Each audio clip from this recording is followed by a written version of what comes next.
Is everybody happy to get started now? Yeah. Okay. I'm sorry to keep you waiting. We just wanted to make sure that we got as many people in as we possibly could. And we heard that there were people parking miles away because they couldn't get one here and they were all on foot. So I think we've got them all in. Just a reminder to everybody as well that there are petitions going on the sides of the room, on both sides. As you came in, we might have been asked to sign them. If you haven't, before you leave, can you please do so? In the interest of fairness, there are two petitions, one of which is against the development and one which is for. We will be presenting both of those to council at the appropriate time so that they get a judgment on how many are for and how many are against in the community. Ladies and gentlemen, my name is Andy Medic. I'll be acting as your moderator and MC this evening. I'm the Western Regional Leader of the Animal Justice Party in Victoria. I look after an area that takes in this area as well as a large triangular wedge leading out to the South Australian border and all along the coastline. This evening we meet in what is the traditional lands of the Wadawurrung people, in the shadows and in the foothills of Wadayuang, commonly known as the Yuyangs. And I pay tribute to their elders, both past and present. This evening, ladies and gentlemen, we're going to run a fairly tight ship because there are so many of you here. Many of you will want to have a voice. You'll want to express your concerns. You'll have questions, etc. So before we do, how the housekeeping will work on that is that we've got a number of people sat on a panel here. Just to my right, we have Dr. Tamsin Ramsey. She has a Bachelor of Arts. Sorry, what Bachelor of? Not Bachelor of Arts. Bachelor of Science. I can't read my own writing. PhD in health. Yeah, no. Okay. What was that? Bachelor in Health Science. Bachelor in Health Science. Graduate Diploma in Medical Anthropology and a PhD in Public Health. 5 years of negotiating at the UN on behalf of NGOs on sustainability, climate change and the environment. So she's well qualified to talk on this subject. My apologies, Doctor.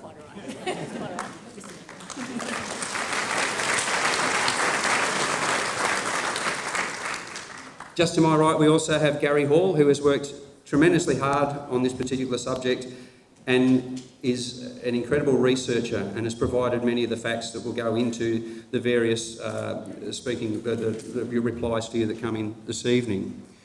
We also have Neil Longmore, eminent planning lawyer, who will outline to everybody what the legal ramifications are, what can and can't be done when the time comes.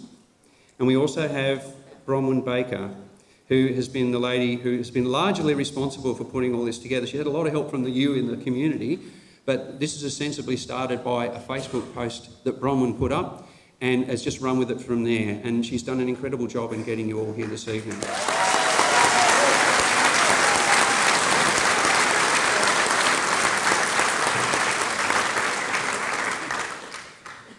What I also wanted to say is that there may well be people here this evening that want to get up and speak in favour of this development. We also have, I would ask that you behave, I suppose is the right word. I would ask that you allow them to speak. This is a community that I know in times past where there's been bushfires and all sorts of other things going on, you've galvanised and come together and you've supported each other. And that sense of community is one that's based in friendship with your neighbours. You will have to live with these people and you'll have to live next door to them, you'll have to do business with them. Please, if they want to speak in favour of it, please be mindful of the fact that they are also citizens of this community. We also have here this evening two of the current councillors, Anthony Aitken and Kylie Grisbeck.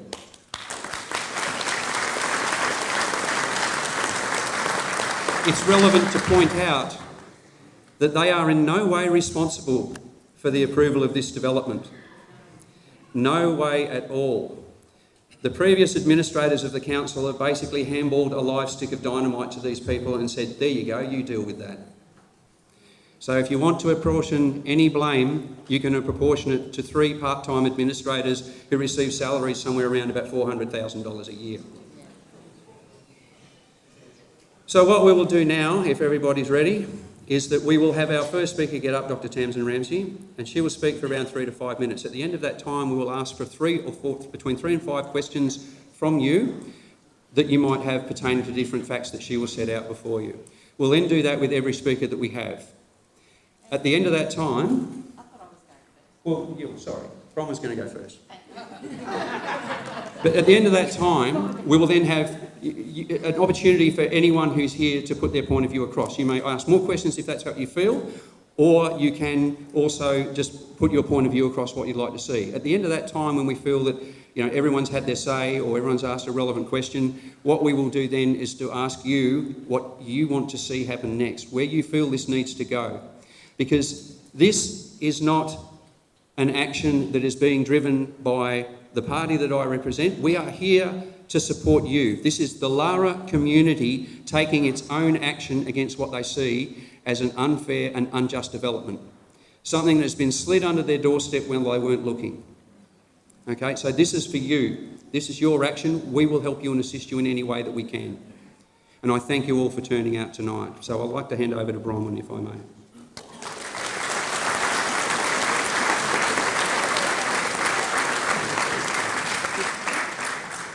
There you go. This one. See how I go? Wow. Yeah, this is great. I'm so happy to see so many of you turn out from what started off as a little Facebook post. It's obviously gone, the aim was to get the word out, and I think we've done that. So right now I'm feeling pretty proud of being part of this amazing community. The spirit and passion and drive I've seen in the last 2 weeks has been nothing short of awesome. So I can't name names because there are too many and I would miss people, but making this happen has been a tireless team effort that I couldn't have done without your help, so thank you to those of you who have been part of this, and you know who you are.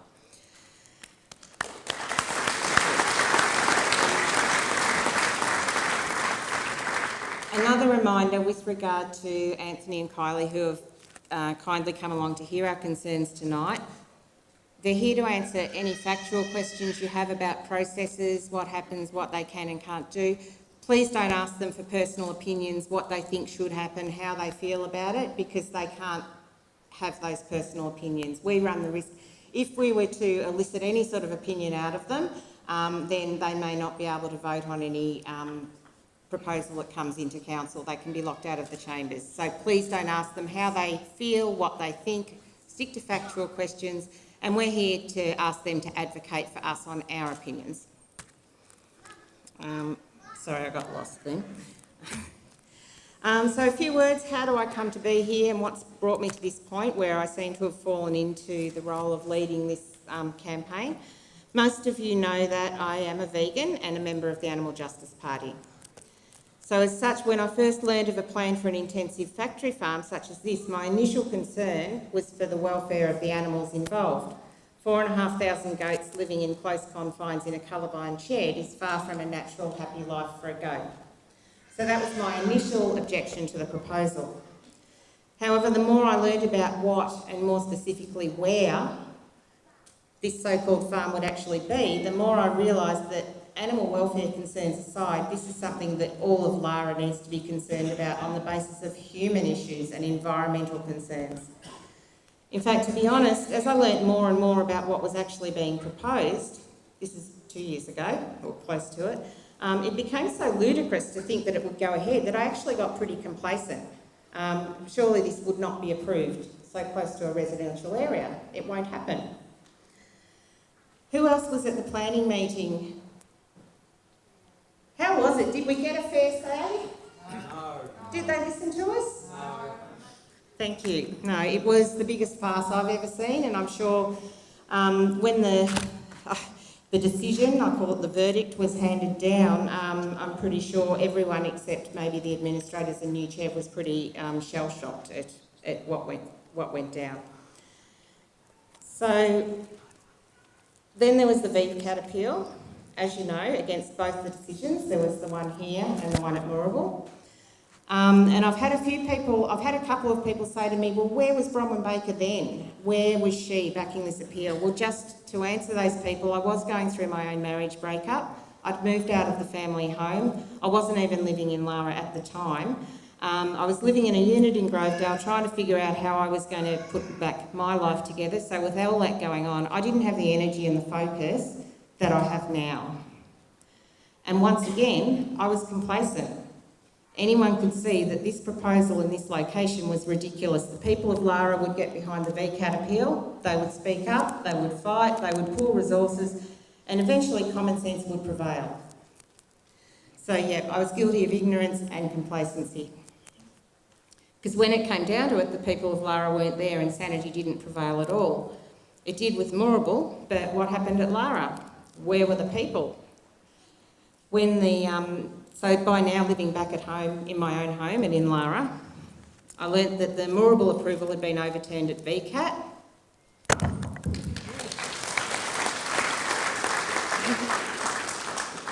But the Lara one had never been heard by VCAT. It was settled in a compulsory conference prior to being heard. So the council's and the EPA's decision had been affirmed, and I was completely shell-shocked and, to be honest, a little pissed. So I put a post out to the Lara residents, and it was from Gerald Knoll's page about the decision, and I made one little comment, which was, "This is great news for Moorabool, pity about Lara." Sad face. And then the questions started coming in. Who are you? How do you know about this? There was comments all over the place, my personal inbox. I got shut down on one of the pages I was talking on. So my question then is about where were the people of Lara was answered. They didn't know. Nobody knew. And I still don't know how it managed to fly so low under the radar, but people missed their chance to object because they simply didn't know what was happening. And the few people who did know had no idea of the location. I've spoken to people who thought, "Oh, I heard of that. Wasn't that way up Forest Road North or way over near, Heels Road?" So the information out there wasn't clear to people. And then I've had other people ask me, "So what's the problem? Who heard the Neil Mitchell interview?" Neil, what's wrong with goats? What have you got against goats? That's what he said. We've got nothing against goats, obviously. But as you know, this facility will not resemble the picture most of us have in our minds of a farm. This is a massive factory and a processing plant with 4,500 milking goats in a shed on site. It's within about half a kilometre of a growing residential area, a primary school, a kindergarten and many, many homes. And in the immediate within 5 kilometres vicinity, several schools, an aged care facility, retirement villages and even more homes and businesses. There will be odour. I know they've done studies that show the odour risk is very minimal, but trust me, who's driven past the feedlot, the Jelena feedlot up on Bolan Road? Does it smell? It reeks. It reeks. And anyway, Neil has more information, I think, about the samples and that were taken to get to that result, so I'll leave that to him when it's his turn. Noise is another issue. Traffic.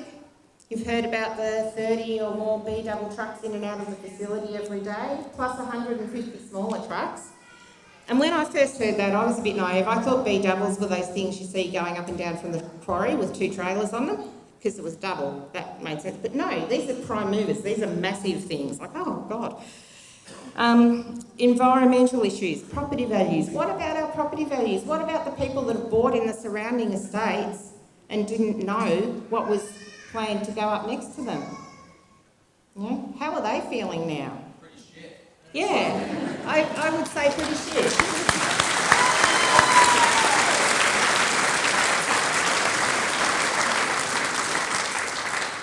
And this isn't applying just to yes, the Lara Views and the Grand Lakes estates are in the worst spots for it, but this will apply to all of Lara by association. There's no question of that. In fact, to me, it goes against the whole image that City of Greater Geelong has spent so much time and money creating for Geelong in the past 20 years. We've seen it marketed as the place to be, a tourist centre, a place to come and raise your family, not a centre for dirty, stinking, cruel factory farms. It's in direct conflict with the Clever and Creative Futures plan that was community driven, is my view, yeah. And then of course, all those aside, there's the big one that everyone's really concerned about, Q fever. Now, regardless of any of all those other issues I've mentioned, it's absolutely unacceptable that our community, our people are put at this completely unnecessary risk.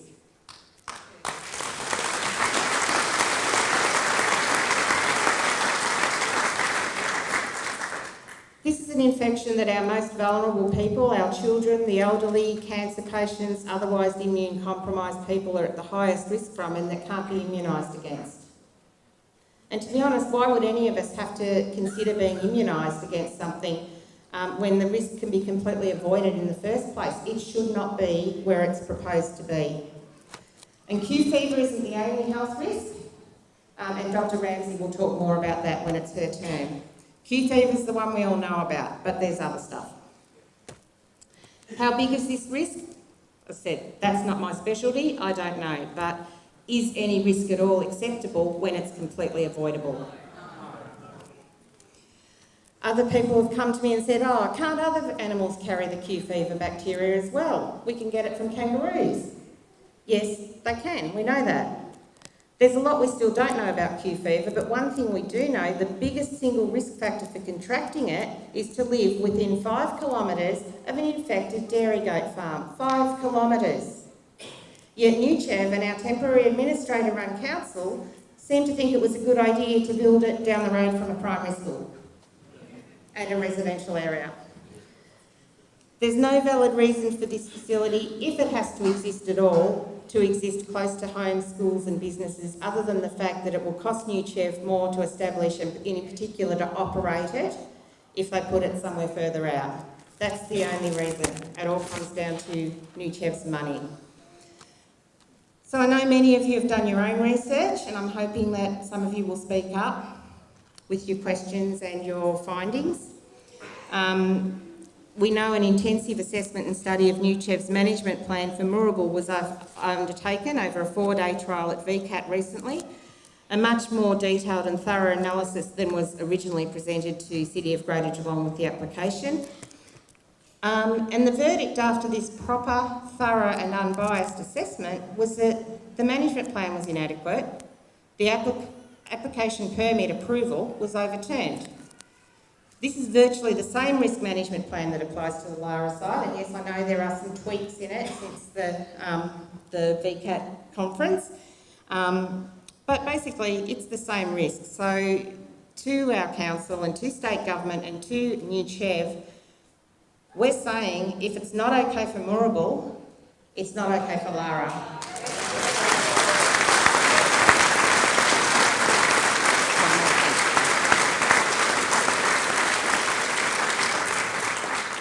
And knowing that this risk has been properly assessed and been proven to be too great elsewhere, if those who have the power to overturn this ludicrous decision now fail to do so, then I'm sorry, but when the worst happens, they're the ones that will have the blood on their hands, and they're the ones who we will hold responsible.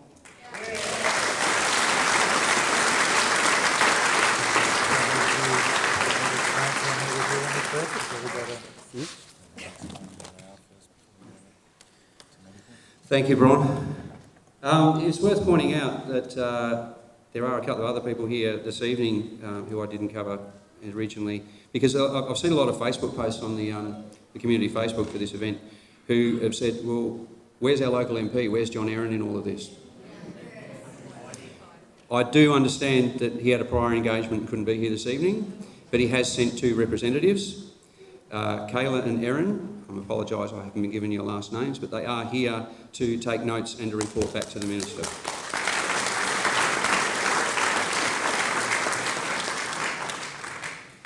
Don't just leave it there though. I encourage every single one of you to get on your laptops with our crackpot NBN and email John Aaron's office. Well, yeah, we don't have it either. So give them all around. Daniel Andrews said, email every single member of Parliament that you can possibly get onto. Get them behind this. Okay? Now, has anyone got any questions at all or anything they want to say to Bron before we move on? I'll ask everybody when you have got a question, can you please state your name and what your question is first. First and last name. My name is Susan Dunn. I've been living here for 8 years. Built I rebuilt a display home, and I've got 3 pets in my back garden. My 2 children born in a house. Excuse me, sorry, can you turn the speakers up? We can't hear up. Yeah, I was just about to say, can you hear me now when I'm talking to you now? Yeah. Okay, not right. Right, I'm sorry to tell you that what has happened is the school provided the microphones and the volume controls are locked up in that room over there. So we're doing our best to get it across. Can you hear me now? Is that a lot better? Right, so if anyone who speaks in the microphone, can you kind of yell? That might have a little bit more impact, okay? I can do that if I'm drunk. I'm just saying, I've been here for 18 years. Lara is very important to me. I pick up litter. We have beautiful neighbours, and I think the environment is beautiful, and the community is beautiful. And I think that we moved here, knew that was going to be here, we will not live here. Exactly. I live just down the road, but this is going to happen, and open the front doors knowing that my pets are vulnerable to this disease for my children. It's actually disgusting. I think that I'm going to cover it and speak to God and knows that what they were doing. I think it's unacceptable. I just want our community to sit together and stop this from happening.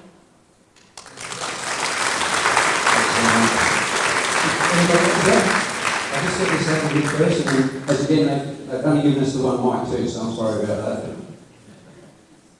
Deputy Hoffman, I'm just wondering how many hectares is this farm, the goat farm is on? Well, the next person we probably speak to that. That's Gary Hall. He's done a lot of research on that. It might be prudent for you to find out. Gary's got a lot of information in case you don't know who Nuchev are, what their different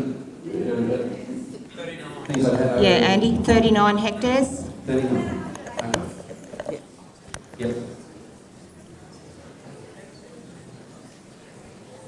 I'm going to lose 5 kilos for now. Hi, my name's Sonia Wackay. I've been very vocal about this. I'm not in the 5K catchment, but I am in Lara. We were in the 2K catchment zone just behind Lara Lake when the supposed notification letters went out a few years ago. We did not get it.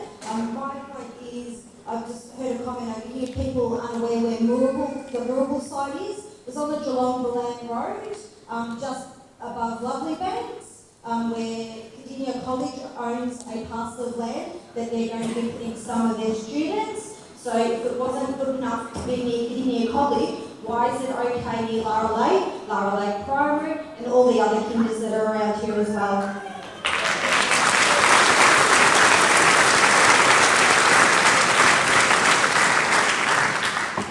Hi, my name's Jenny Ashby. I've been in Lara now for 20 years. I've got a grade 3 child at Lara Lake Primary. I live within that 2K zone.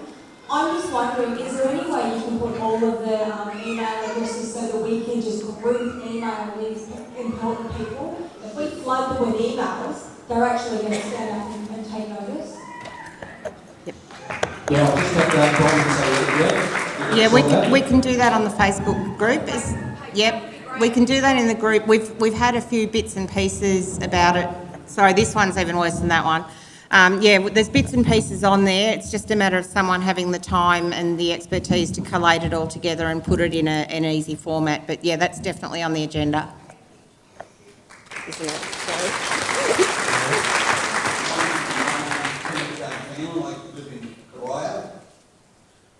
Lara means a great deal to me, and this is Shamotta. Up there on the wall there's a sign that says positive behaviour. That's what this place expects. Excellence. This place has got it. It doesn't need to have disease or into this community by people who don't really care, nor do they really understand what they're doing. Why this place means so much to me, truly, is because I nearly lost my life here in the fires. I'm not trying to conduct myself, but the truth is I helped a young lady and a baby get out of a burning home in Mill Road, and my car was on fire, and I nearly lost my life along with them. This place means a great deal to me.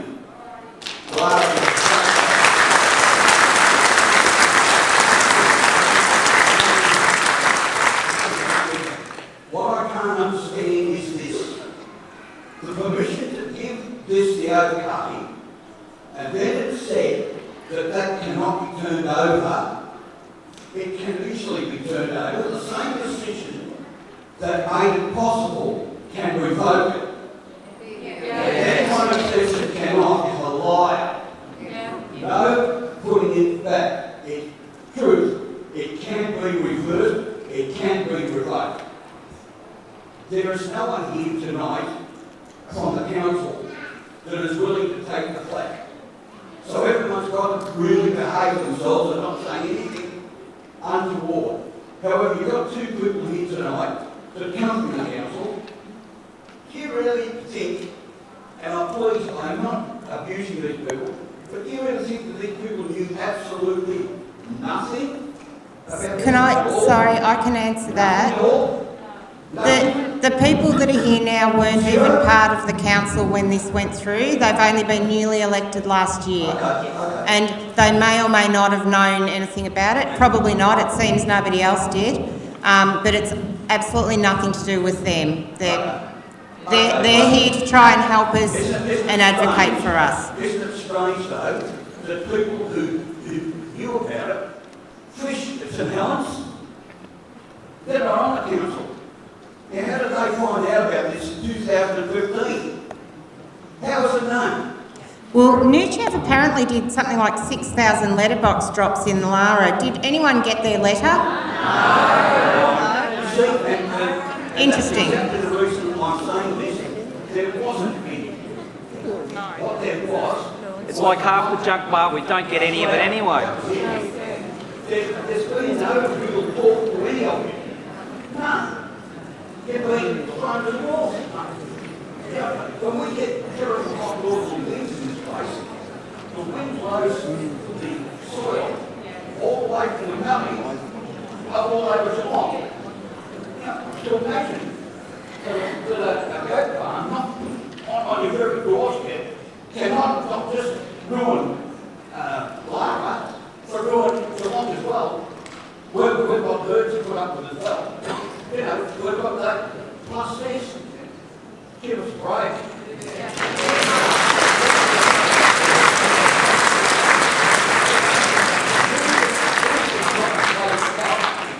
Where it should be, out in the middle, if you have to have it. I hate to call it, I know, I hate it. But if you have to have it, for God's sake, get it out of the way of people and children.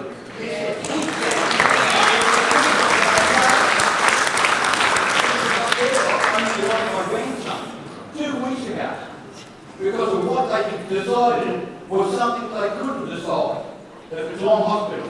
They didn't know what it was. All they knew was it was airborne.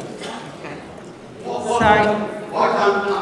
Sorry to interrupt, but we've got a fair few people wanting to ask questions. Thank you very much. Thanks very much. A lot of the things you're talking about, they will be raised. Exactly what you're talking about, there's people here to speak to those. Yeah, no, that's fine. But this is what I was talking about before when I opened it. This is what I like to see. Communities coming together because there's passion and there's commitment. Now, something will happen and that will be driven by you guys. At the end of it, as I said, what we'll do is we'll ask you what you guys want to do next. How far do you want to take this? How do you want to take it? No, it's not a problem. It's not a problem. It's great to see such passion. All right, it really is. I'm just going to see this lady over here and we'll be on to our next speaker if that's okay.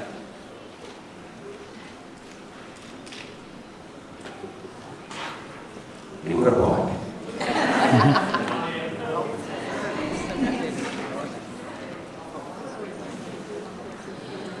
My name is Becky Jennings, and nobody here could deny that I love Lara. I volunteer all around Lara. My boys go to the secondary school, they went to the primary school, the kinder. We've been here for 17 years now.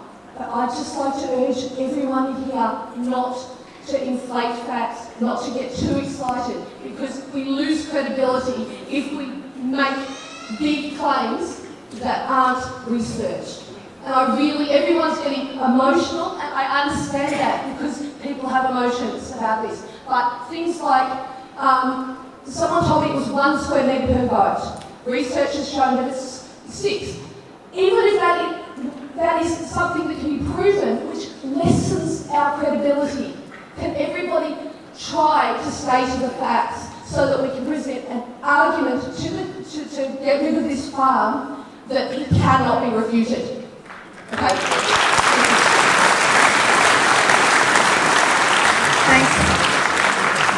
This is one of those things that we're talking about with this development here, where you're talking about one goat per swimmer, etc., etc. These goats are all going to be housed inside the facility. Right, we're talking about a development over the 39 acres, and people think, right, well, that's X amount of goats over that particular period or that area. That's not the case. They're housed in a single shed, and that's what they live their entire lives inside. They never see the light of day. They are put up inside that house. Is it 1 square metre per goat? Well, it depends on how many goats they decide to put in the shed. Okay, but I'm just saying, At the moment, we're told 4,500. let's make sure that we know what the facts are. Absolutely. So that we can't get... Absolutely. People can't say, oh, you don't know what you're talking Absolutely. There's a bit of misinformation out there, and there's a bit of things you can find anything you want. Anyone can do a Google search and find anything you want, and to support an individual argument that you're right. But the facts have to be Emotions are something. getting high. Absolutely. We need to keep facts. Absolutely. Now, I'm just going to turn on over here, and then we'll get on to the next speaker if I can. So. Yeah, my name's Murray Hill. I'm probably pretty naive with this whole thing. I know they're going to build a feedlot there, and we talked about milk and goats and all the rest of it. But I haven't heard any. I haven't heard any of the basics. What are they going to do there? They're going to put a big shed there and keep the goats in the shed. Are they going to slaughter the goats? Are they going to milk them and move them on? Or what's next going to happen there? And who is this Nuchev Campaign? Who runs that and who owns it? And the other question I want to ask you, I'm not even sure of the facts, but I think this is the place that Gills got burned down there last year, the year before. Yep. Has Gills got to do with running it? Because they run the feed line out of... I couldn't tell you. Yep. But we do have people who research all these sort of things. Yep. I'd like to know some of the basics.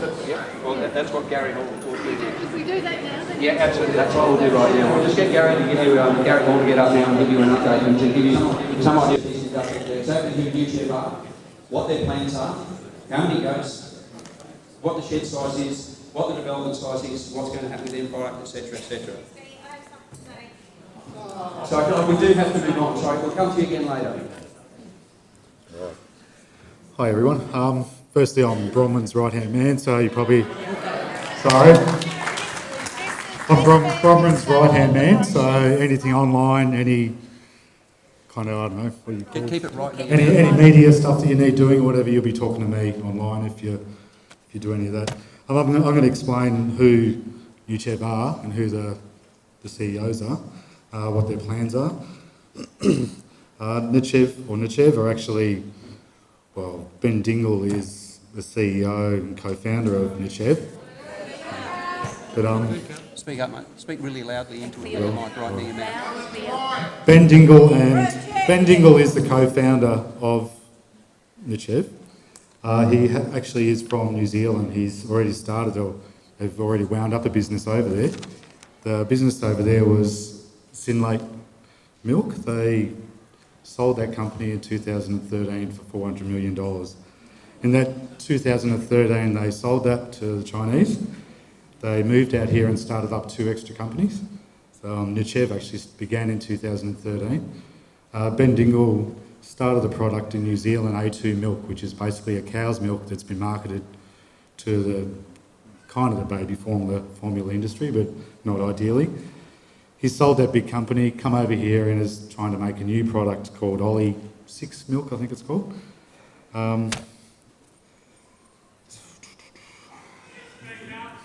Yep, hang on.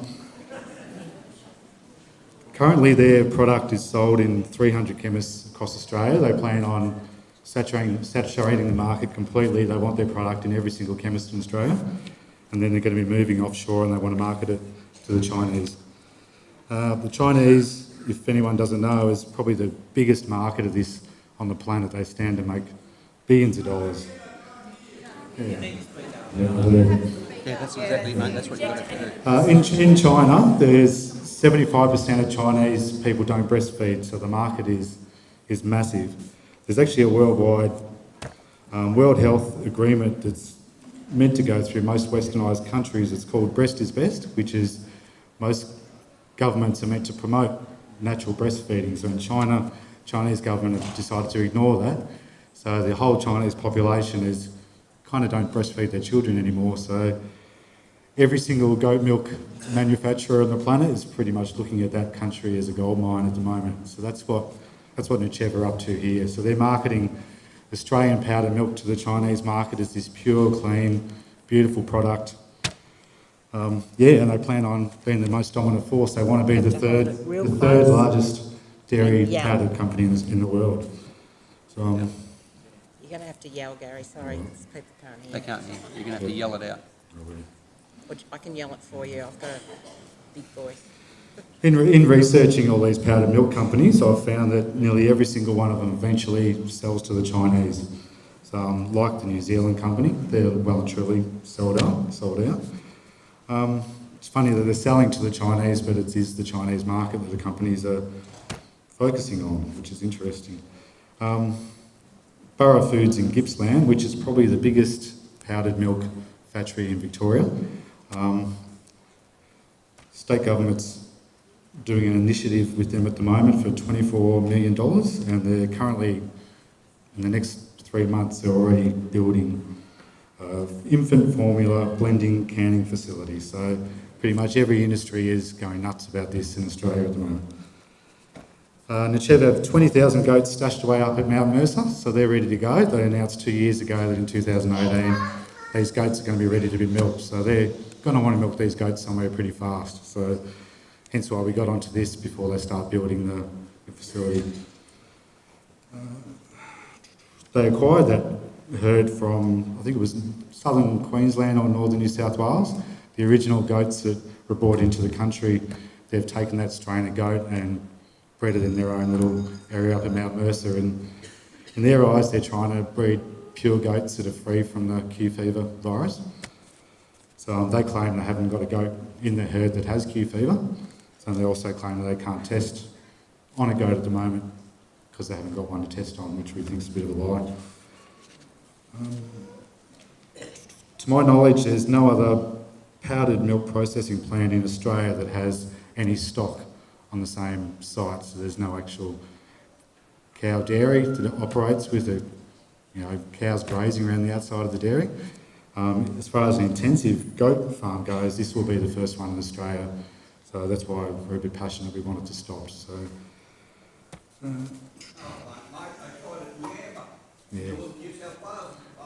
yeah.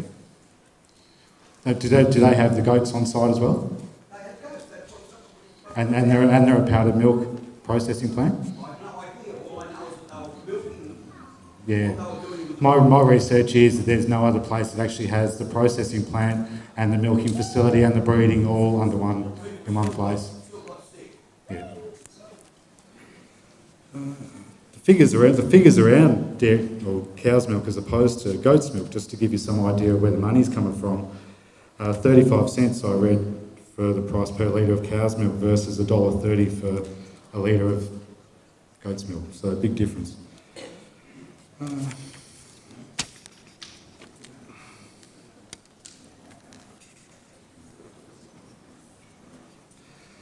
I guess it's important to note that this company is far from being an Australian company. They're promoted on their website that they are a new, fast-growing Australian company, and essentially they're a New Zealand company that's sold out and moved to Australia. Ben Dingle's still CEO of that company, as far as I know.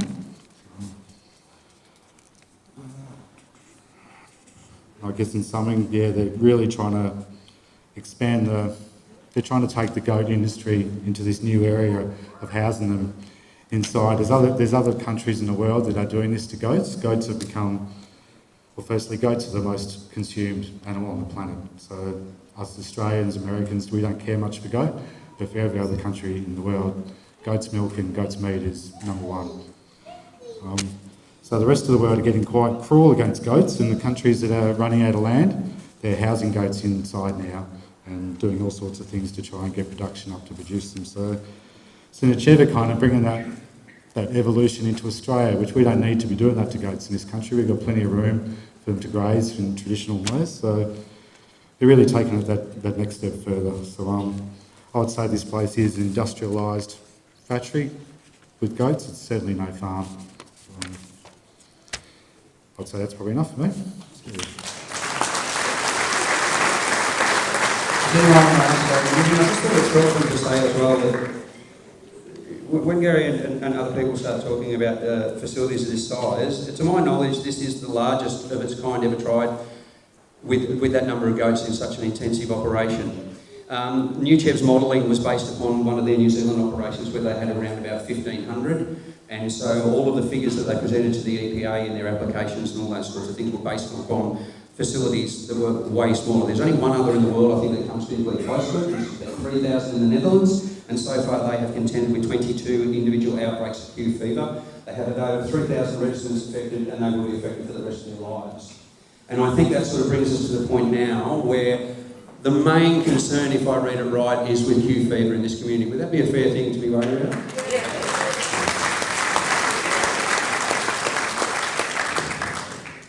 It is a fair thing to be worried about, and there are also other nasties that are in airborne bacteria, and that's the time now to ask if Dr. Townsend Ramsey will please come and give you all a rundown on that.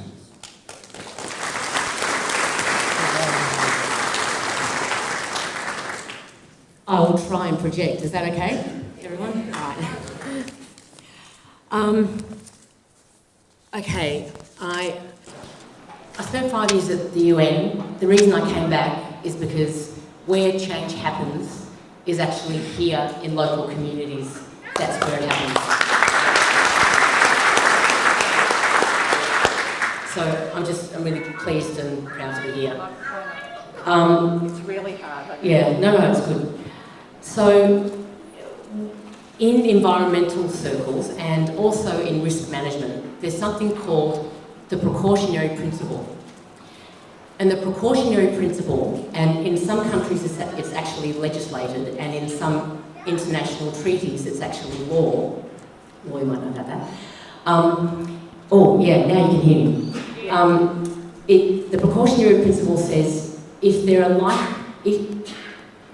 we have manufactured uncertain risks, natural risks we can deal with, but when we start industrialising, and certainly when we start industrialising animals for food and those kind of things, we create a whole new realm of risk.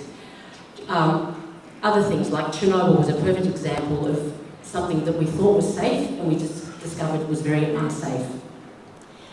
So the precautionary principle says that when we don't know everything about something, which I think is all the time, and there is a real risk of serious harms to people's health and to the environment, but primarily to people's health and well-being, we have a moral duty through a participatory process, to ensure that those harms don't take place.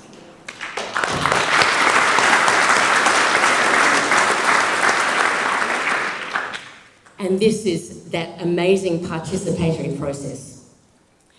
So I looked at Q fever. I'm not a specialist in Q fever, but I'm a former paramedic, medical anthropologist, PhD in health, all that. So I'm very interested in the context of how we manage bigger health problems. Rather than looking at them as one thing, there tends to be the habit of silo thinking. So what I mean by that is, there's a series of checkboxes, like with a planning application, and certain criteria, like I'm sure a lot of you know, under 5,000 goats, there's a whole lot of things you don't have to do. And then if all those criteria are fulfilled, then it's all go. But the thing is, it has effects for the next generations. It creates a precedent. It changes how people behave. Kids don't go outside. Parents start worrying about their children. People stay behind closed doors. It affects community. It affects a lot of different things.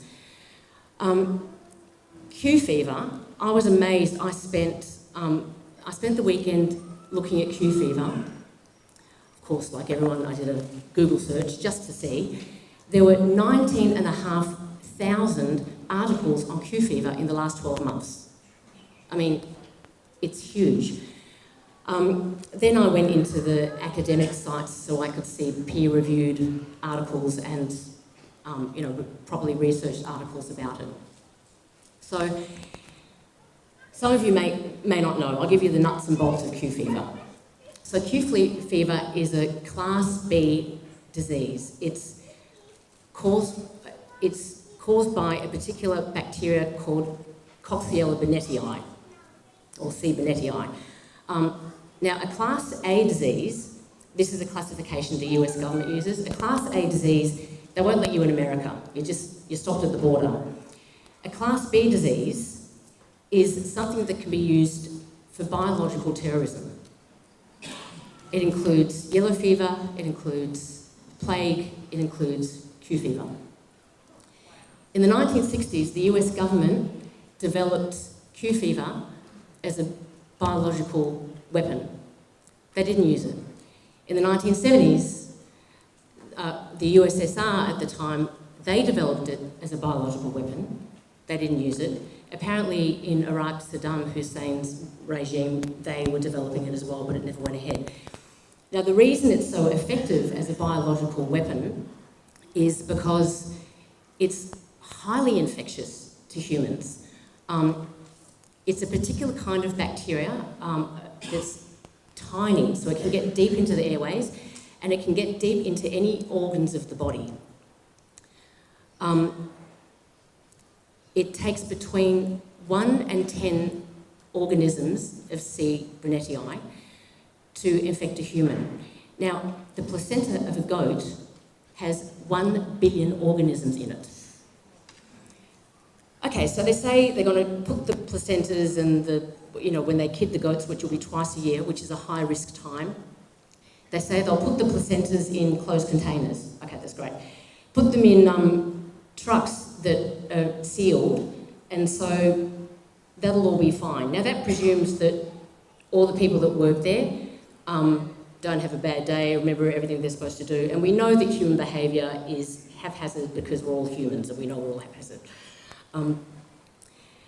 They say that some of the things that carry the greatest number of that particular bacteria are the bedding that they use for goats, that straw. So Nuchev has decided they want to not just hose down the straw, but wet it with a disinfectant. Now that disinfectant also has environmental implications, and we're more concerned about Q fever. But all these things, the pollution of waterways, the pollution of air, the reduction of biodiversity, the flattening of soil, the reduction of soil microbial activity means that you're not going to be able to plant crops there. And actually, AgriFutures, which is the rural branch of the Australian government, actually recommend a lot of plant-based products to plant in this postcode area. So there are a lot of harms. All right, so how it affects people. Do you remember Legionellas? Remember that thing? That's what it's most like. So people come down with and it's often misdiagnosed. So we think that the incidence of Q fever is actually much greater because people just think they have a flu. So 50% of people who are infected will present with signs and symptoms, and that can be headaches that are incredibly disabling, night sweats where people have to change the bedclothes 5 times a day a night, extraordinary malaise, muscle aches, a non-productive cough, and it usually rights itself within a couple of weeks. That's still 2 weeks of like hell, but anyway, that's 2 weeks. Half of the people who are, 20% of the people who get infected have further complications. Now, and this is because the organism gets deep into the cells. So you can get endocarditis, you can get hepatitis, you can get meningitis.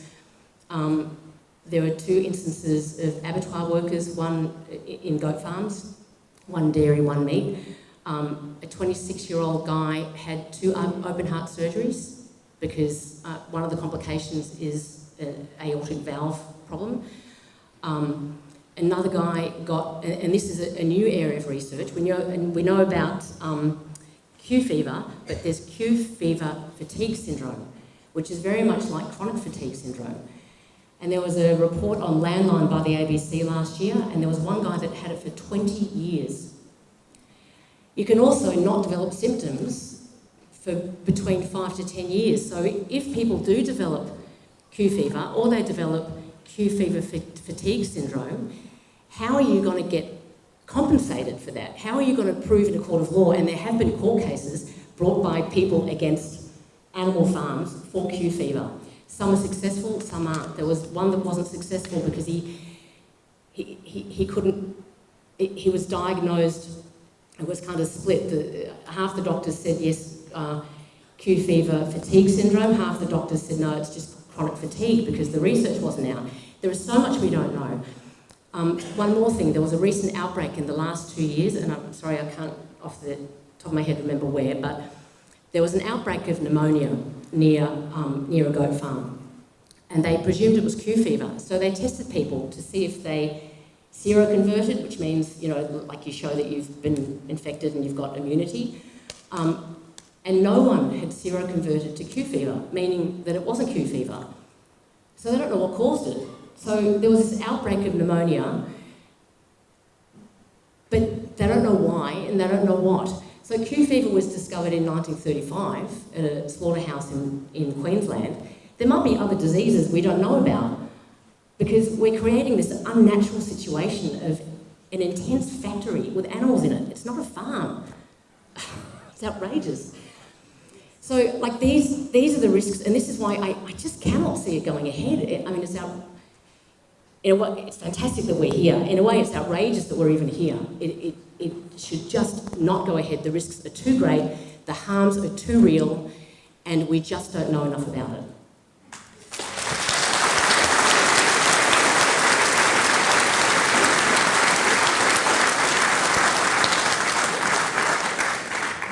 Has anyone got any questions for the good doctor? Excellent. Someone close. Hi, my name's Vicky Russell. I live in the Pineview estate. We've only been here for 5.5 years.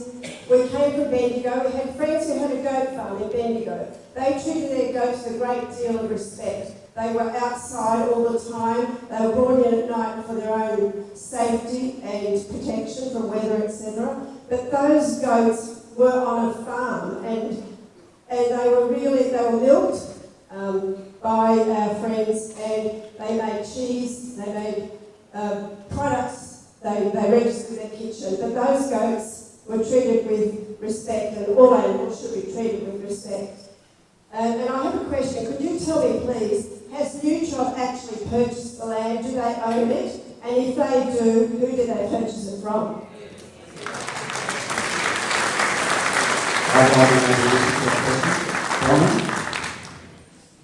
It's hearsay.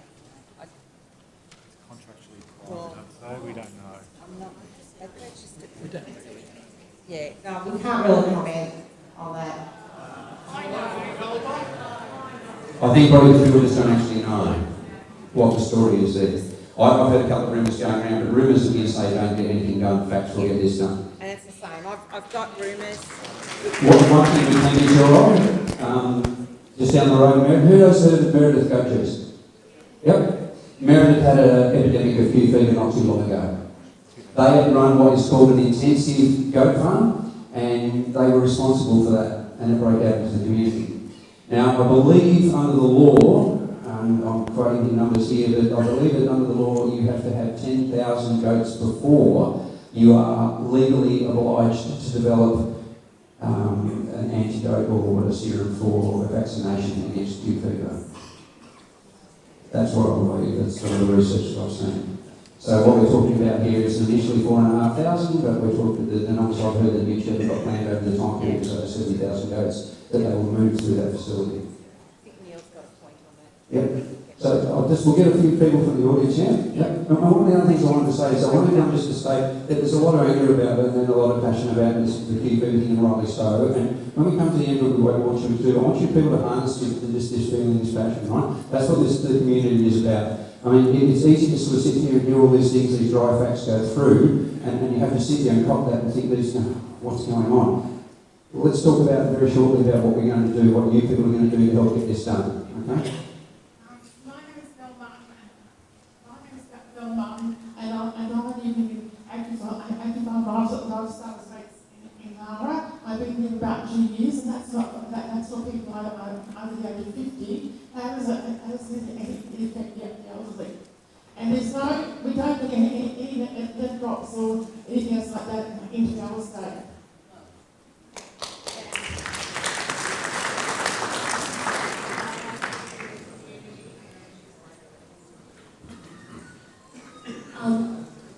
Look, if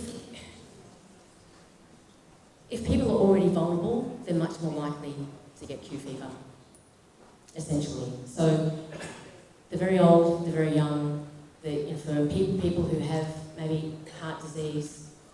But then, you know, there's also another instance I remember of a young girl who had osteomyelitis, which is the inflammation of the bone. She had to have 14 surgeries to scrape away the bone that was infected. And she was but she was vulnerable.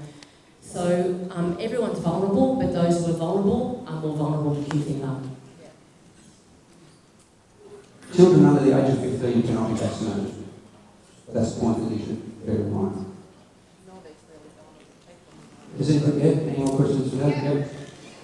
I'll come to you second, I'll go this one over here, and then I'll come to you, okay? And then we'll get planning while we're talking.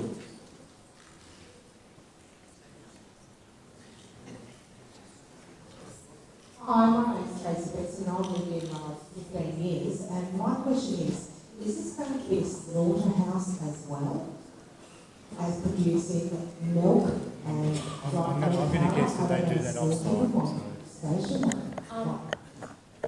No, is the short answer. No, that we know of. But the thing is,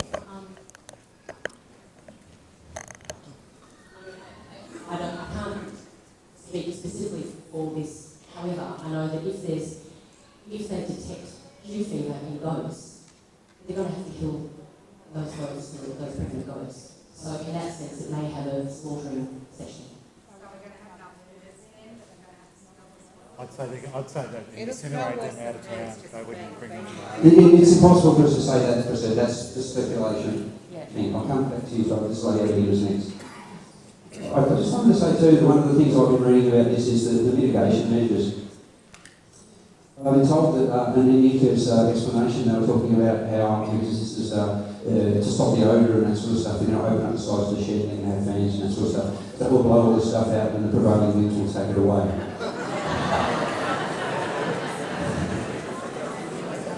I don't live in Lara. I live in Telbury. I've been there 29 years and I'm a surfer and I've studied wind patterns and wave patterns and all sorts of weather patterns for my entire life, and I can tell you damn straight the wind patterns around here will carry this stuff right over here. Hi, my name's Kirsten. I'm in the train station in Lara. We've been here 6 years. I actually want to do a sneaky question to the planning lawyer. Just I think he may be invaluable while he is here. I'm looking at it from a different approach.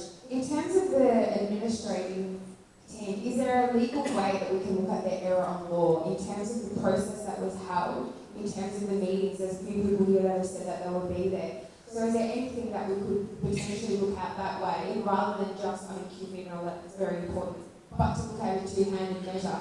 Is there error on law in their own processes? Is there an error on law under the state government? I feel like that could be potentially another way to look at it and maybe be able to present a double or even a stronger case. I understand council complaints actually fall under the state ombudsman, so potentially that may be something that we need to look at as a community.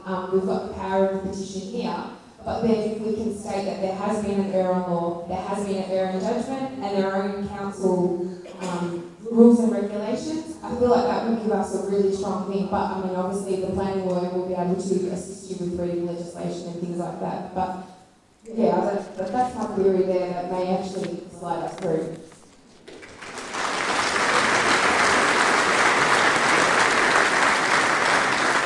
While we're putting the big gun here till last.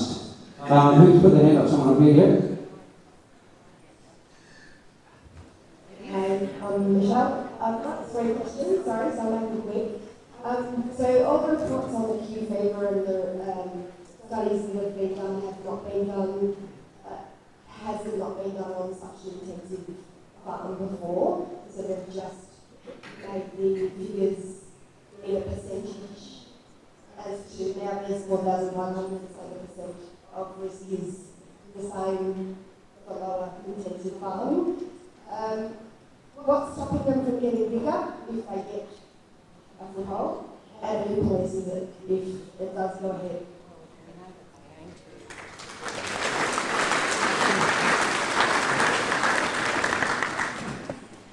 Or do you want to? It's just that I'm just going to say about the 70,000. That's it.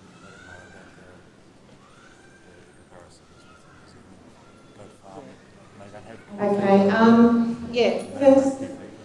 First of all, with the comparisons to the that were made with the goat farms in other areas, it was actually made in a New Zealand goat farm, much lower intensity of what we're talking about here, cooler climate, and they don't have Q fever there. Is that right?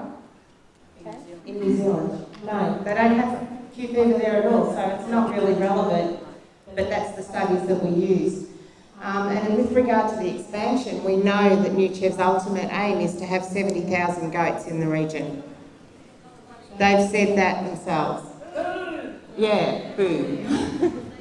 So, yeah, are they likely to expand? Of course they are. The milking facility is designed to cope with the milk of 70,000 goats. They're not going to keep to 4,500. Anyone who believes that. Okay, so we've got two more and then we'll move to our planning order. Is that all right with everybody? Yes? Okay. Neville Dixon, been here since 1971. We all objected when the Lara jail was organised. Everybody in town attended. It's only going to be a minimum security. Have a look at that now. They're the same bloody thing. If this goat farm goes ahead, it starts off at 3,000 goats. God bless you for doing it.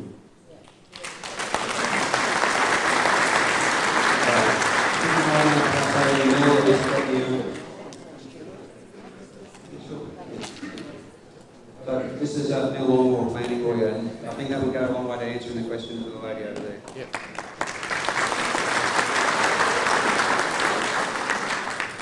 So, yeah, thanks for that. That was a good question. So I hope you can hear me. I don't think I've been to such a big community meeting, so clearly something went wrong with the process. So.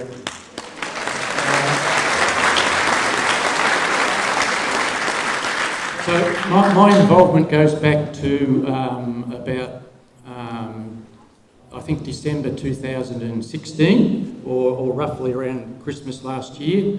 A resident from Lara here contacted me about this matter. She was an objector and she was preparing a VCAT appeal because the decision had already been made.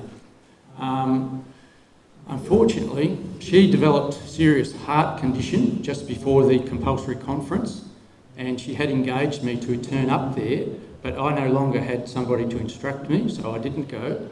I think only one person turned up at that compulsory conference, and they weren't represented legally. They had the Nuchev lawyer there, the City of Geelong lawyer was there. I don't know what happened, but they withdrew their objection, and therefore you've got a planning permit for a goat farm in your buffer zone there.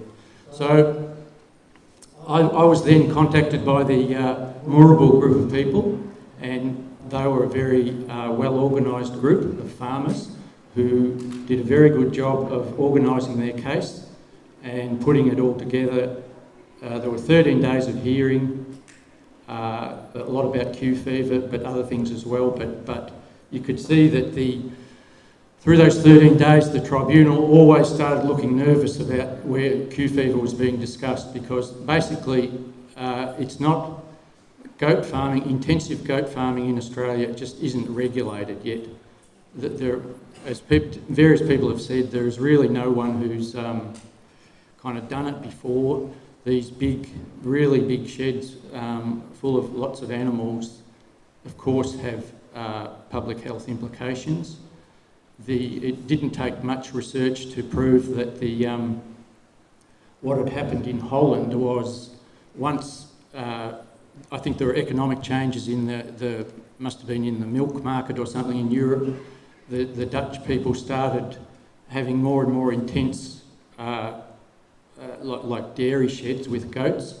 some of them very close to townships.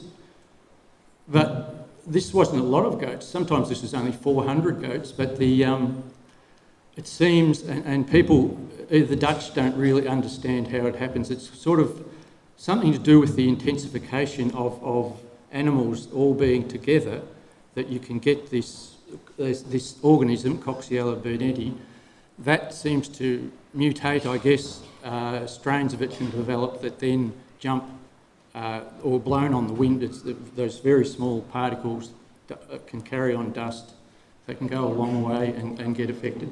Yeah, so apologise for that. So that was that evidence was presented to the tribunal. The tribunal took a long time to decide, but ultimately they decided that the risks of Q fever just weren't being addressed properly. You know, Australia's a big country. Clearly, town planning, the whole point of town planning is that people who live in the towns are kept safe. There is no real compelling reason to have intensive animal farming close to where human populations live. But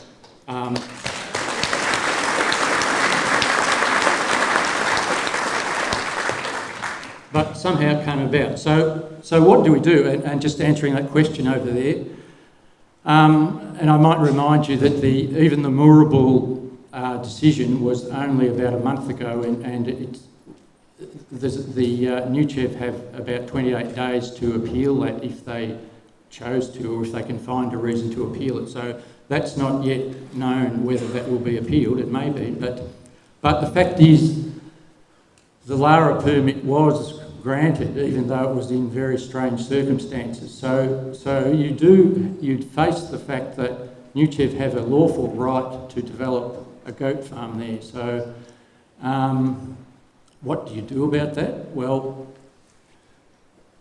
the Planning and Environment Act does allow for a permit to be cancelled.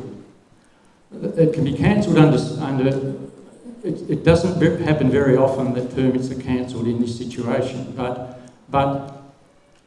there is provision for the City of Greater Geelong to say that in this circumstance, that decision about the Moorabool goat farm, which was based very much on the fact that it was that the Q fever risks weren't being dealt with properly, that's now stands as a matter of record that, and it's a mirror sort of Q fever plan for Lara. It was found inadequate for Moorabool. Why would it be adequate for Lara? So you do have that established as it's now an anomaly that, and I think your councillors, you're very lucky to have councillors here now. They aren't tainted by the decision of the administrators. They're here listening. I'm sure they're taking it in. There's so many people concerned about it.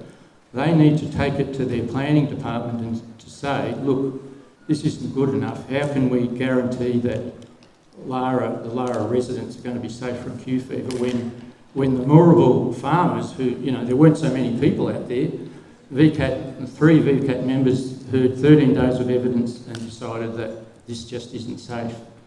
So there isn't really an error of law that you were asking about there, because the case is now finished in that sense, but it's up to your civic leaders to initiate that planning process in VCAT where the matter gets cancelled because it hasn't been dealt with properly.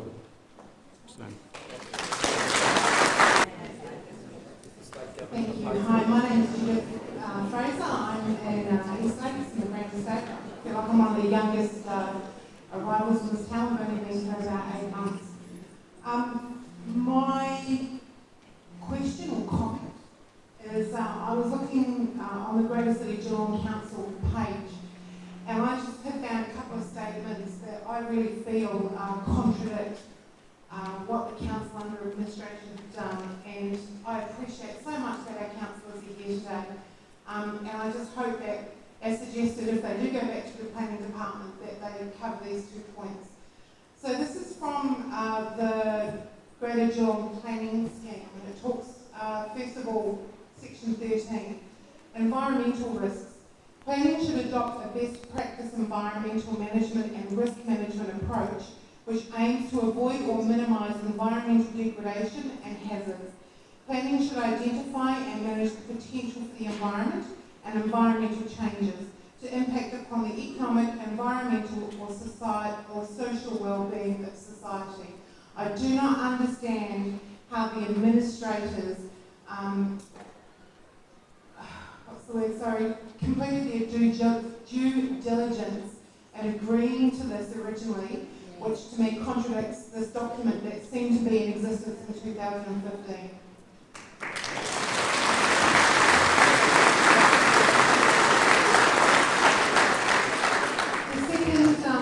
The second section that I picked up on, and I'll paraphrase, but again, from the Greater Geelong Planning Scheme Municipal Strategic Statement, clause 21 and 13, page 1, specifically about Lara. Key issues and influences. Lara is a township designated for urban growth and is strategically located between Geelong and Melbourne with excellent road seaboard and airport links. The emphasis there is urban. Feedlot, people talk about a goat farm, quite frankly, it's a feedlot, it's not a farm. There aren't cute little goats frolicking around, this is a feedlot. To me, I don't understand how that can be urban. It then goes on and says, the rural landscape setting important to the character of the town. Key environmental, cultural and landscape features need to be protected and managed. I think we've heard enough tonight to know that again, the council has, or the planning has contradicted itself. And I feel like that should be ground for them to be able to go back and have a look, for our councillors to go back and have a look at what the decisions were made and overturning them or issuing the permit if that's the correct terminology.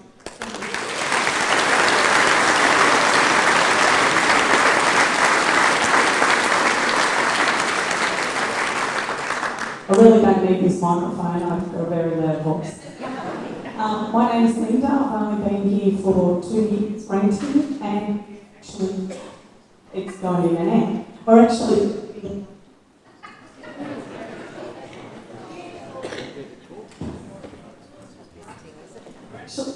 actually building in Lara Central. I've got 2 questions. One of them is, with the transportation of the goats, are they in the open type B doubles? Like sheep are transported and cattle are transported, and what streets are they going through? Are they going through the main forest road this way? Are they going that way? Being an airborne, if there was a Q fever outbreak, being airborne and being in open trucks, how does that work? Also for the Planning Minister, there's a cemetery there right next to, or 1 block away from where this proposal is. Is there any laws or any planning that you cannot build a certain project or a certain industry within a certain radius of a cemetery, being that a lot of our loved ones are there, and it's not a necessity, but we do go to visit there.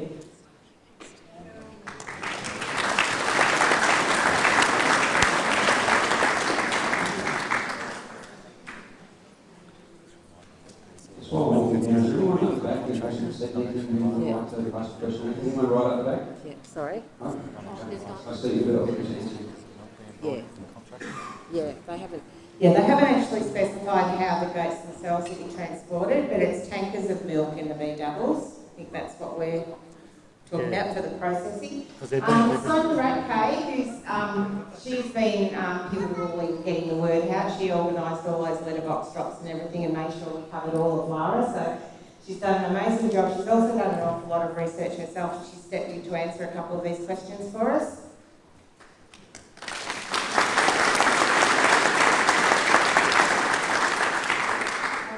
Just wanted to make a few points about the actual processing plant. So that land is zoned as farming, as rural, which means that it needs to have the goats there for it to be a farm. The wool sheds that are depending which way you're looking at, to the left of it are zoned industrial. Now under the council planning laws, there needs to be a 1,000-metre buffer between the end of those wool sheds to the first residential area. So for that processing plant to actually be located at 240 Forest Road South, they need to have the goats there as well, so it can be called a rural or farming property. So that's one point. So the actual property itself will have goat sheds. They will be open-sided goat sheds with mechanical shutters that are supposed to be brought down on any days that are over 19k winds, which we all know in Lara is pretty much every day.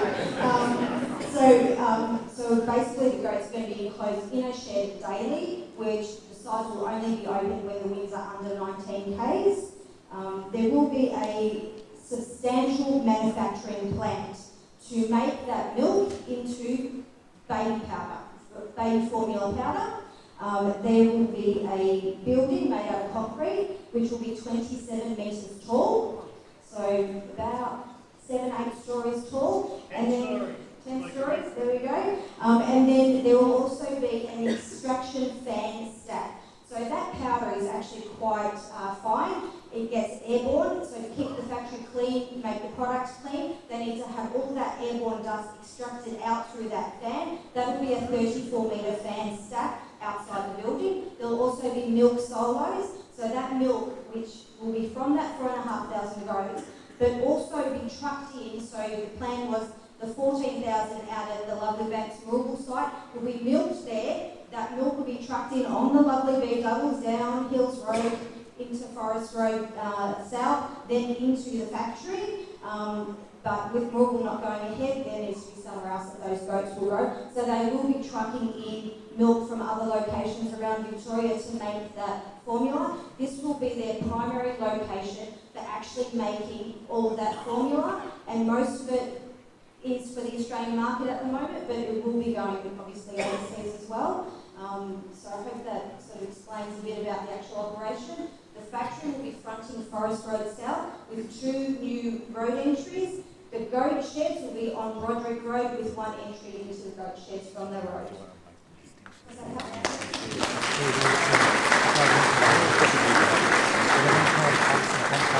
I especially want to thank Sonia, because I originally asked her if she'd mind sitting on the panel, and she said she couldn't because of health issues, but she's come out and done it anyway, so thank you very much.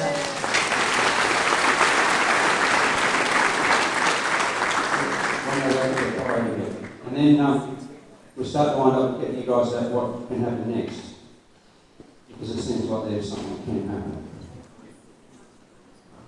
Hello, my name is Monica Winston. I live in Belmont. Really concerned about this proposed factory from a number of avenues. I work in environmental sustainability, and I think it's just appalling on all fronts. Just a suggestion that we talk about it in past tense and as a proposal, not because I think it's not going to happen, and it would be really good if we just affirm that by talking about it as a proposal, not as it's happening.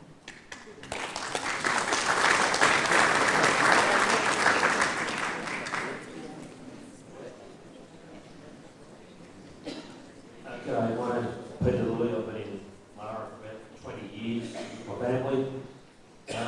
My question, comment is, what happened with this so-called council setting up these supposed 6,000 notifications about this initially? There must be some sort of record of these things going out that could be looked at to say, well, okay, who sent these out and where are they? Because nobody got them. Somebody's done something wrong.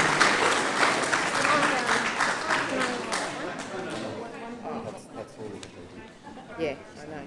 What's what they're saying, but they didn't. Okay. Oh, you got one? Oh my God, someone got the letter! She's got all 6,000. Sorry, it was 5,000. I exaggerated. Sorry, I'm just checking my figures. Okay, I'm Annette Kennedy, and we've been for about 30 years in Lara. If I remember, it was about 2 to 3 years ago, maybe more, a little pamphlet, double-sided pamphlet was put in the letterbox. and it just stated that there was this proposed goat farm coming, and as I remember it, there was no real indication of it being anything else other than a goat farm, like we would expect out at Meredith. And as far as I remember, it was only ever indicated that it would be in Forest Road, which I think we all thought was the other end of Forest Road. And that was the only thing I can remember ever getting in relation to the goat farm. And this pamphlet had no information, gave no guidance, no nothing. So.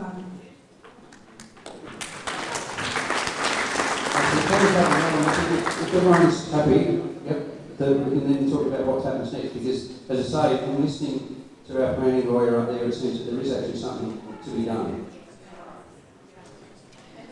Hi, my name's Leanne Rupini. I live in Winnie Street. I pretty much down home from where the goat farm is proposed to be. When the Lara Hughes estate was built, I had my blinds down, I was still got dust from my house. So I'd like to know how Nuchev can say that I'm not going to get any airborne particles into my house. I have a 6-year-old, a 3-year-old, and a 1-year-old who has a hole in his heart. So if he gets Q fever, and that becomes fatal.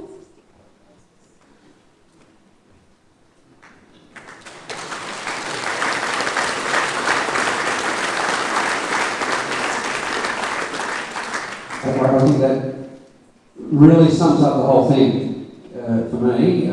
Short answer is they can't, and they won't. And it is unacceptable, completely unacceptable to put it in question.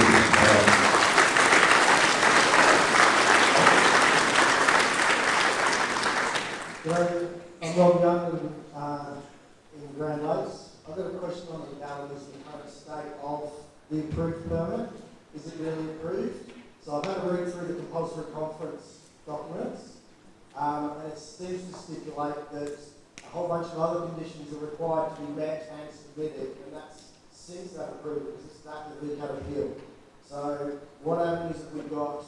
We know whether all of those conditions have been resubmitted and met, and is that a sensible avenue to then appeal and knock it back?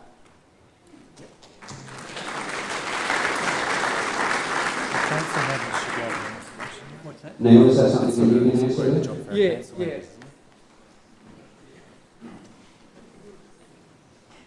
Yes, that's, there are those various extra steps in the process that need to be done. The permit actually allows Nuchev 5 years to develop it, so I don't think they've started yet, so they may not start for a long time, but you're right.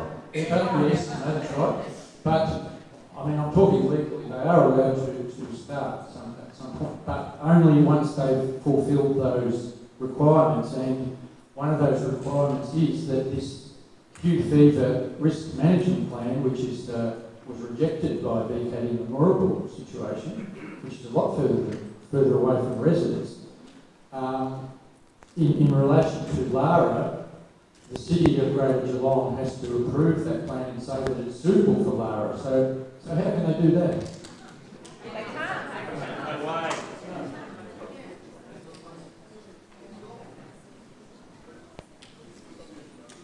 Just quickly, when do we know when that's happening?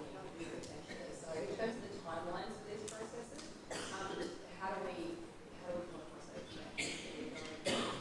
When and how we get to the next step? Probably stay up for a while.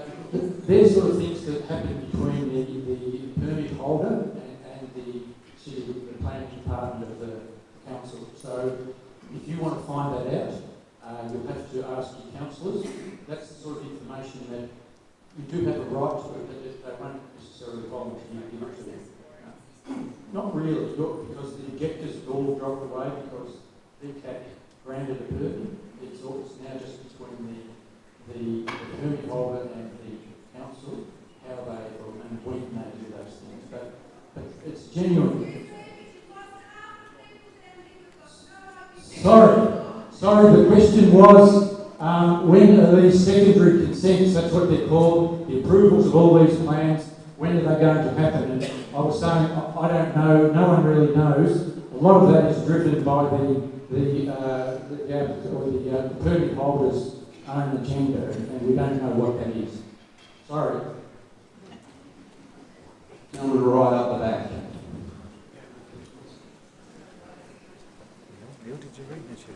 Yeah, this guy has been for ages. Yes. Hi, I'm Ben Walker from Runway. I've got one comment, one question. Firstly, my comment is with regards to, sorry, is that loud enough? Everybody hear me? Is with regards to the strain this is potentially going to put on the doctors for the psychological effect this is going to have on everybody. If this happens, potentially people are going to go into panic mode, and when are we going to get our actual sick kids seen when everybody thinks they've got Q fever? And then the second thing is, if this is a really largely unregulated industry, do we know whether or not they're proactively going to be looking for this Q fever, or is it going to be, oh shit, it's happened?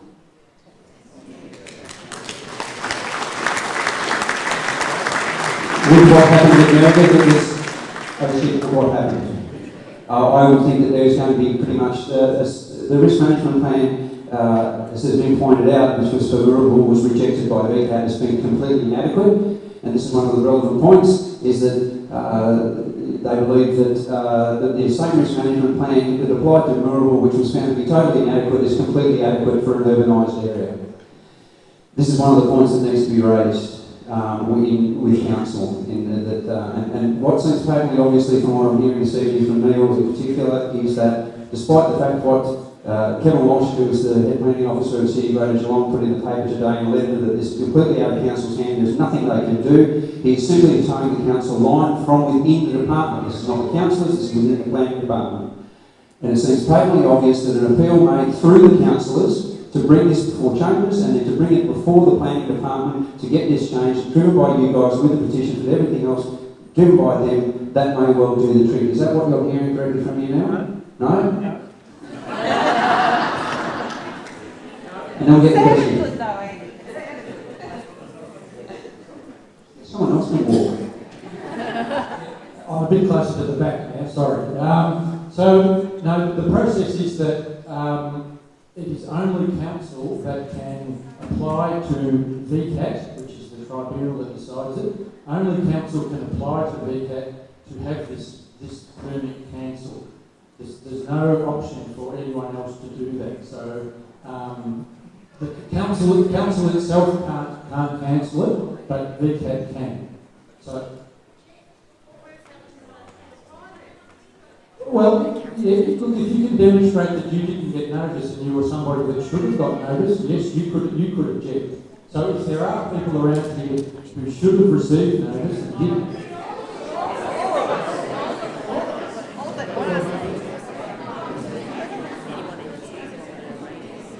Who got one? Who got a notice? Put your hand up, apart from our one lady. So when I say did you receive notice, it doesn't mean you need to get a notice in your letterbox. Were you notice means was it advertised in the paper? Did they put a notice on the land? Well, that's the point. Yeah. I just wanted to know, just thinking back, so it seems like we probably have a really good chance in taking a step back. So we know that the planning permit has already been granted. So I feel like, as I've mentioned previously, but going into your insight, and a lady had looked at some of the rules and regulations that the council have to abide by. And I feel like that is potentially going to be our best bet. As we've all said here, no one received notification. How Bronwyn and her helpers managed to get out flyers within less than a week. So how can a few people in the community get it all out to everyone in less than a week?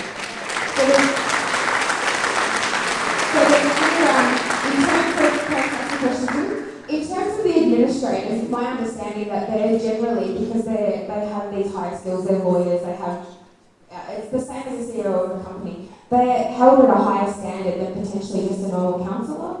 So potentially that could be a clear argument for us that these people should have known what the council rules and regulations were, what the state rules and regulations were. That could be a really great argument to add on top of, we haven't received this is what our community has done within a week.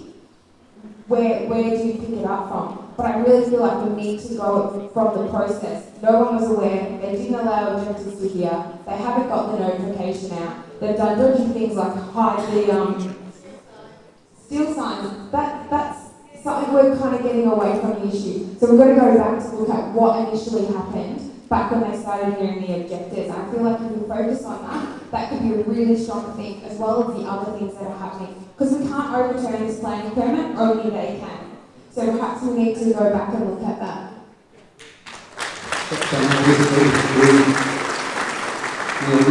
The community forces council's hand to take it to VCAT. Is that what you're saying? Okay, so the councillor's hearing that that's what this community wants you to do.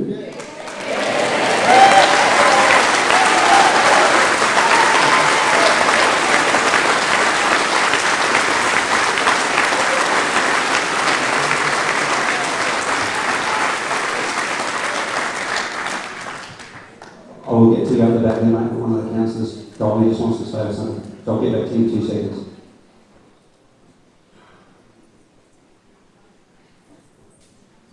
Hello. Obviously, I need to make sure that I'm not going to put myself in a position where I cannot speak in the chamber about this, so personal opinions I cannot share. You need to present the petition to us, and we will see what we can do.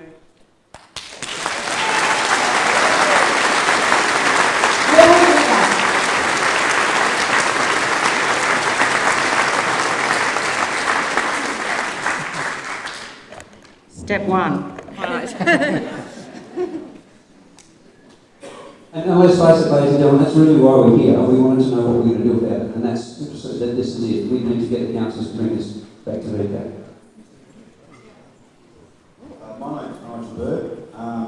I've been in Lara for about 20 years. I think part of the problem's been in the administration of the council, or the council administrators, when they sent any correspondence out to the community, but always referred to the Moorable goat farm.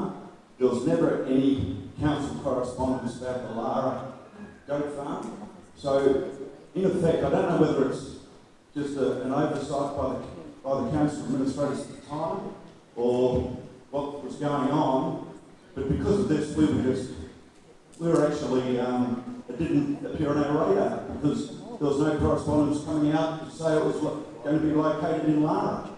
And that's the problem with the original VCAT ruling, that there weren't enough Lara residents there to approve. And I think that's one of the main reasons.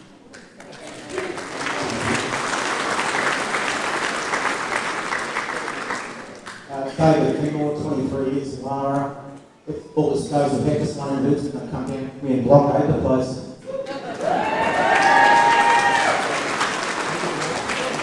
I'm on now, people. Has anyone else got any? Yes, down here, yep. Okay, this gentleman in the blue here, and then I'll come back to you now.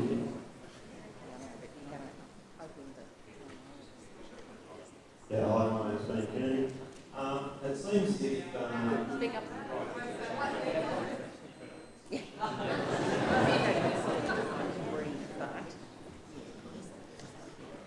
Hello, is that better? There we go. Sorry, my name's Ben Kennedy. It would seem as if the planning permit has already gone through, from what I understand. I understand that generally building something is a two-stage process. Firstly, you need a building permit. Secondly, a planning permit. Secondly, you need a building permit. Building permits need to follow building codes. For a processing plant like this, is there a building code that the council are able to put in place that makes it totally prohibitive for this company to go ahead?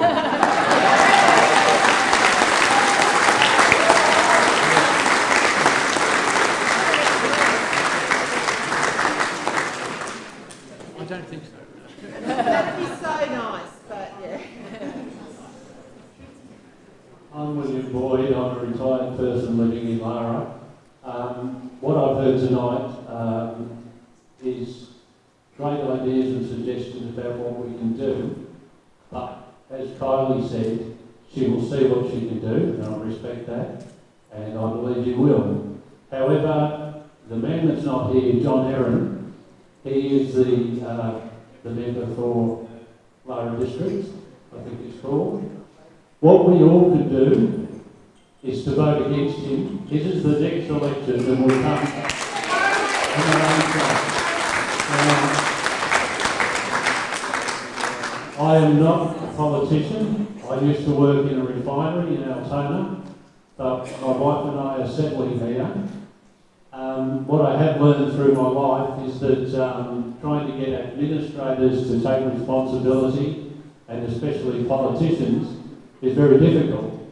Now, I don't wish to advocate how you vote, but it is a fact that the incumbent is a Labor member.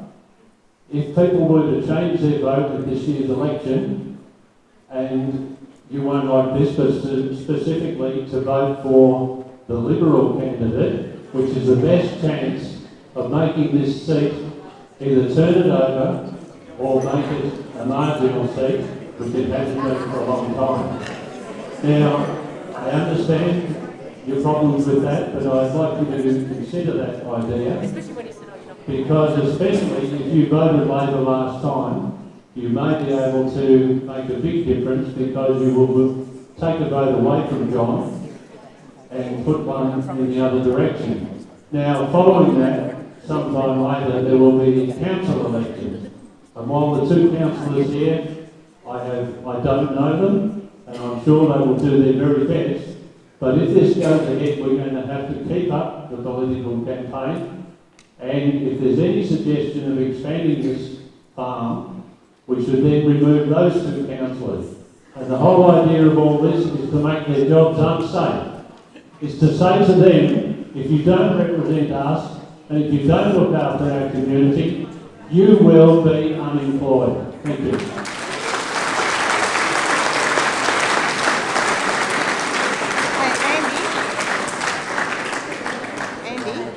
Andy?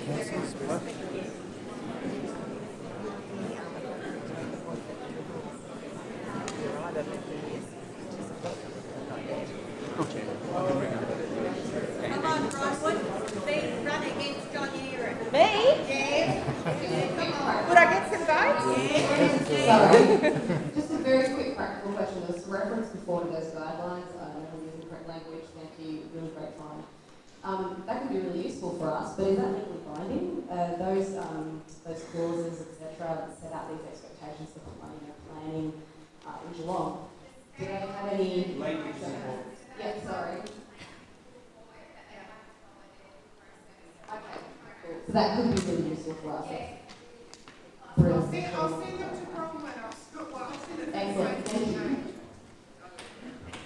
In those sorts of clauses, language is really important. It must contain, and that's a very good word, those clauses have to have a couple of words in them to make them legally binding, and those words are must and will. If they are in them, then they are legally bound to carry them out. So just to point out, the first one was perfectly politically, so this is great. I think that if we can get all of you guys to get this petition going, and we'll take Kylie and Anthony at their word that they'll present this and do what they're saying they're going to do. Politically, this is a very, very safe Labor seat. It has been for a long, long time. But there's nothing wrong with being a bit of pressure to bear on a sitting member. There's nothing wrong with making him earn his money. I'm not advocating that you change the colour of the seat. That's beyond my realm here, but it's always nice to make sure that they know you're there. Because one thing that politicians tend to do, and I can tell you this from experience, is that they want your vote. And then once they've got your vote, they go away and they go and do what they need to do behind the walls of power. And you never hear from them again until the next election. And when you've been at the negotiation table like I have for preferences, it's, what are you going to do for me? How are you going to give me enough seats to get back in? How are you going to give me enough votes to get back in? What are you going to do? And now, this community is in a position where we can turn around and say, no, it's not about what these other minor parties or anybody else can do for you, it's about what can you do for your community. You need to force him to make a commitment that he will bring this before the Cabinet, that he will speak to the Premier Daniel Andrews, because that he is now under pressure from the community, if not losing his seat, but having a damn good rattle at it. That this is something that you want to bring before Parliament to make sure it doesn't happen again.